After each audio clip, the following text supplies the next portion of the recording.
is a chapter on male continence, and it describes a story in which an individual from, I think it was the late 1800s, inadvertently or accidentally discovered the value of sexual continence. And the really fascinating aspect of the story for me was not because he wanted to go on some kind of spiritual awakening, elevate his consciousness, had heard that these or this idea had benefits, but it's actually quite a sad story. He was having some real problems with his wife's, let's say, ability to create children.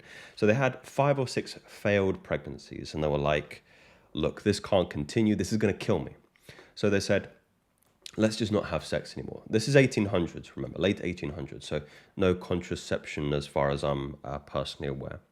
And let's just work on our relationship. And things, unfortunately, didn't go the way that they planned. In fact, their relationship got worse. And they just said, look, our intimacy is really struggling here. We can't throw the whole thing away. So this particular gentleman, his name is John Humphrey Noyes. Also, this is 1811 to 1886, so early 1800s. He basically just said, look, we'll have sex, but I'm swearing off ejaculation. It's not happening again. And they start to go about this practice, difficult at first, as you can imagine. 1 week turns into 2 weeks, turns into months. And then both of them are starting to notice, hey, this is working out really, really well. Our relationship is improving. Our intimacy and closeness is improving. And, John is saying that he feels absolutely tremendous. He feels marvelous. So I'm going to read some excerpts from this particular book. He started to realize, it dawned on him, Marina describes, that sex serves 2 purposes. The first is called amative or spiritual loving, and the second is procreative. He experienced with making love calmly without the propagative capacity or the procreative capacity, and found, and this is a direct quote from him, the self-control which requires is not so difficult. Also that my very much my enjoyment was increased. Also that my wife's experience was extremely satisfactory. Also that we had escaped the horrors and fear of involuntary propagation. So they're trying to avoid getting pregnant. This was a great deliverance. It made a happy household. I communicated my discovery to a friend, and his experience of that household were the same. Now, this is where things start to get a little bit culty, and the demise of all cults is that, well, they demise. But I'll just read to you here. So, 2 years later, he goes, I'm onto something here. There's some weight behind this particular thing that we're doing, and it amassed into a community of 300 people, and they ultimately ended living together in a great mansion in upstate New York. Supporting themselves by farming and making traps, members practiced male continence, as Noyes christened his discovery. And it was inspired by Noyes' unique conception of Christianity. They ultimately viewed marriage as idolatrous and developed complex marriage, an arrangement by which all adult men were married to all adult women. So I told you, these things start to get weird. And essentially, without going into detail here, I'll just read an excerpt here. His ego starts to get out of control because of the benefits he's experiencing. He's amassed 300 people that are all living under one roof. And then he starts to believe, Noyes concluded, that his sperm were some of the finest to be had. He also wished to disprove the earlier predictions of medical men that male continence would imperil reproductive health, an objective he definitively achieved.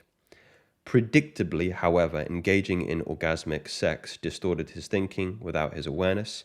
He continued to select himself as sire despite his advanced age, and it seemed that a lot of young virgins were on his scientifically prepared list of ideal potential mothers. So, again, his ego got the best of him. He started to realize that, as all cult leaders do, it's interesting with cults that they all start to get very sexually degenerative in the end, irrespective of what it is. So in 1972, before things disintegrated, Noyes published his pamphlet, Male Continence, in which he defended the principle of sex without ejaculation with great flair, highlighting its power to bring about a true union of the sexes. And here's some interesting things that he had to say. So the objection urged to this method is that it's unnatural. This is what a lot of people say. It's unnatural to do this. It's not the way God intended. And untheorized by the examples of other animals. I may answer that cooking, wearing clothes, living in houses, and almost everything else done by civilized man is unnatural in the same sense. It's got a point. And that a close adherence to the example of the brutes would require us to forego speech and go on all fours. In the normal condition, men are entirely competent to choose in sexual intercourse, whether they would stop at any point in the voluntary stages of it, and so make it simply an act of communication, or go through the involuntary stages and make it an act of propagation.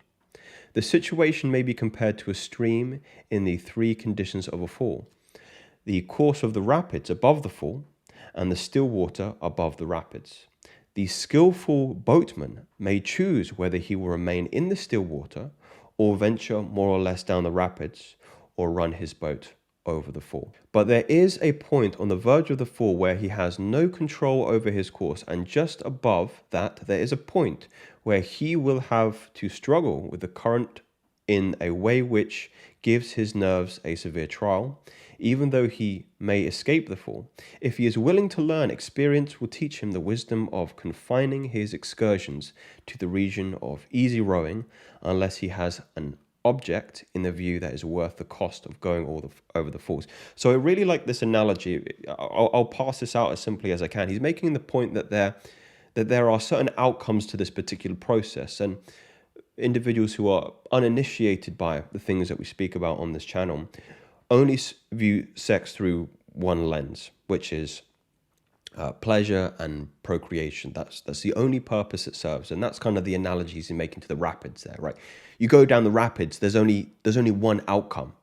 You're going to lose control fundamentally, but above the rapids there is still water. There is a lake that you can traverse calmly and with intention, and it's not for the purposes of falling out and crashing out to the same ends that the rapids are, but in fact building intimacy, building a relationship. As he coined, it dawned on him that sex serves two independent purposes. The first, a mative, spiritual and loving. Marina Robertson makes the more modern interpretation on his particular claims that that the purpose is for pair bonding. Okay, so sex for the purposes of pair bonding. It is seriously believed by many that nature requires a periodical and somewhat frequent discharge of the seed, and that the retention of it is liable to be injurious. Even if this were true, it would be no argument against male continence, but rather an argument in favor of masturbation. For it is obvious that before marriage, men have no lawful method of discharge but masturbation. And after marriage, it is as foolish and cruel to expend one's seed on a wife merely for the sake of getting rid of it, as it would be to fire a gun at someone's best friend merely for the sake of unloading it. But it is not true that the seed is an excrement like urine that requires periodical and frequent discharge. Nature has provided other ways of disposing of it. In fact, it is in the best function while retained. The community has had no trouble from the retention of the seed, but on the other hand, has nearly exterminated masturbation by the reflex influence of male continence. Another apprehension suggested by medical men has been that the avoidance of the crisis in sexual intercourse would be so increase and prolong the excitement as to induce excess, which would lead to various nervous diseases. The general experience of the community has not confirmed it, and it was shown by careful comparison of our statistics with those on the US Census and other public documents that the rate of nervous disorders in the community is considerably below the average in ordinary society. It's really interesting because if I consult more scientific and Western observations and systems of this practice, the benefits are described in that context as it is nervous system invigorating, and that the antithesis of that, meaning sexual licentiousness, promiscuity, PMO, it's nervous system taxing. So when people actually talk about benefits, the point that the scientific community would say is that you can understand this by the health of the nervous system, that not taxing yourself in this regard is going to have so many other benefits and so many other faculties of your life, because the nervous system invigorates everything. This is your electromagnetic system inside of your body that is functioning to its highest capabilities. Noyes admitted that there has been a couple of cases of nervous disorder in the community, which he attributed to misuse of this continence. As he pointed out, overexcitement can be much a problem for women as for men. Significantly, perhaps, the women of the community were not enjoined to avoid orgasm. By the time he wrote Male Continence, it is possible he was rethinking this very issue. To cultivate self-control in respect to seminal crisis but neglect it in other sexual indulgences is evidently male continence in a superious and dangerous form. So, of course, like any good researcher, he acknowledges that there's limitations.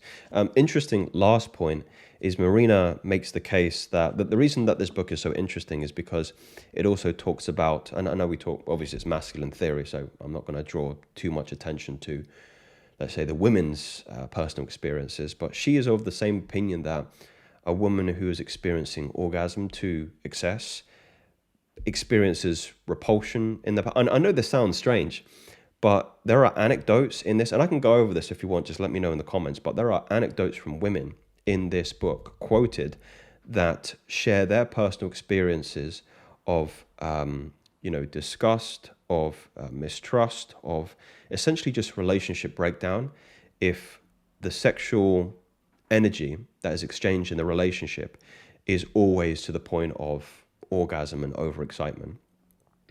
So as much as that, we talk about the degenerative aspects for men, there's credence in it being harmful for women as well. And John was of the same opinion. Anyway, what do you gentlemen think? Theories, facts? You tell me. Speak soon.